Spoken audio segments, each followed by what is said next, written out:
Welcome to Telangana వెలుగు. నేను మీ రాజు. తమిళనాడులో మరో హైలైట్ విషయం ఏంటంటే యాక్చువల్ గా టీవీకే పార్టీ గెలిచి ముఖ్యమంత్రిగా విజయ్ అవుతున్నారు. అలాగే డిఎంకే నుంచి ప్రతిపక్ష హోదా ప్రస్తుతానికి స్టాలిన్ ఓడిపోవడం అనేది జరిగింది కాబట్టి ఉదయనిధి స్టాలిన్ మాజీ ఉప ముఖ్యమంత్రి, సో వారికి ప్రధాన ప్రతిపక్ష హోదా వచ్చే అవకాశం ఉంది.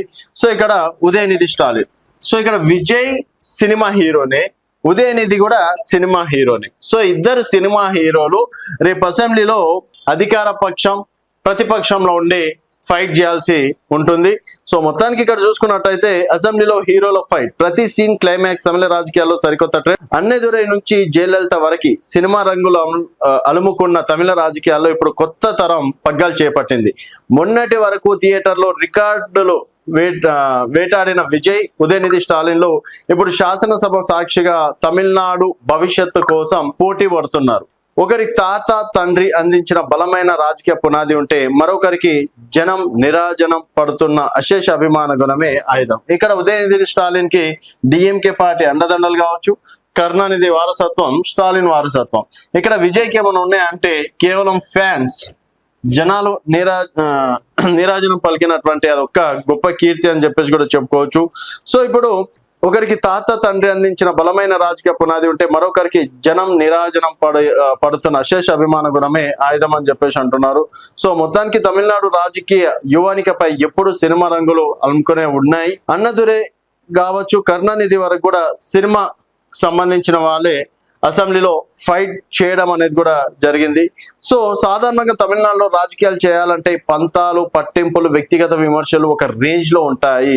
గతంలో జయలలిత, కరుణానిధి మధ్య జరిగిన రాజకీయ యుద్ధాలు భారత రాజకీయ చరిత్రలోనే ఒక అధ్యాయం. కానీ ఇప్పుడు పరిస్థితులు మారాయి, కొత్త తరం చేతిలోకి పగ్గాలు వచ్చాయి. అలాగే హీరో విజయ్ తన తమిళంగ వెంట్రి కళింగం పార్టీతో రాజకీయాల్లోకి వచ్చి నేరుగా అధికార పీఠాన్ని అధిరోహించడం ఒక సంచలనం అయితే, అటు డిఎంకే వారసుడిగా ఉదయనిధి స్టాలిన్ ప్రతిపక్ష హోదాలో నిలబడ్డం మరో ట్విస్ట్. ఇద్దరు మాస్ ఇమేజ్ ఉన్న హీరోలు అసెంబ్లీలో తలపడడంతో ప్రతి సెషన్ ఒక హై వోల్టేజ్ యాక్షన్ సినిమాను తలపించడం ఖాయంగా కనిపిస్తుందని చెప్పేసి అంటున్నారు.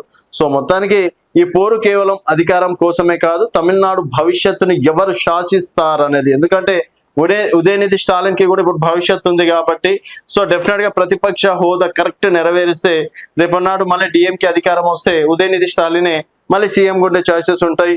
సో ఉదయనిధికి తన తండ్రి స్టాలిన్, తాత కరుణానిధి అందించిన రాజకీయ వారసత్వం కొండంత అండ అయితే, విజయ్కి ఉన్నది కేవలం తనపై జనానికి ఉన్న క్రేజ్. తన సిద్ధాంతం వచ్చే ఎన్నికల్లో యువత ఓట్లు ఎటు మొగ్గు చూపుతాయి, సినిమా గ్లామర్ ఓట్లుగా మారుతుందా లేక వారసత్వ రాజకీయాలదే పై చేసి సాధిస్తుందా అన్నది $1 మిలియన్ ప్రశ్న. ఏది ఏమైనా రాబోయే రోజుల్లో చెన్నై కోట సాక్షిగా ఇద్దరు స్టార్ హీరోల మధ్య సాగే రాజకీయ కురుక్షేత్రం భారత రాజకీయాల్లోనే ఒక సరికొత్త ట్రెండ్ ని సృష్టించబోతున్నాయి అని చెప్పేసి సందర్భంగా చెప్పుకోవచ్చు. చూస్తూనే ఉండండి తెలంగాణ వెలుగు.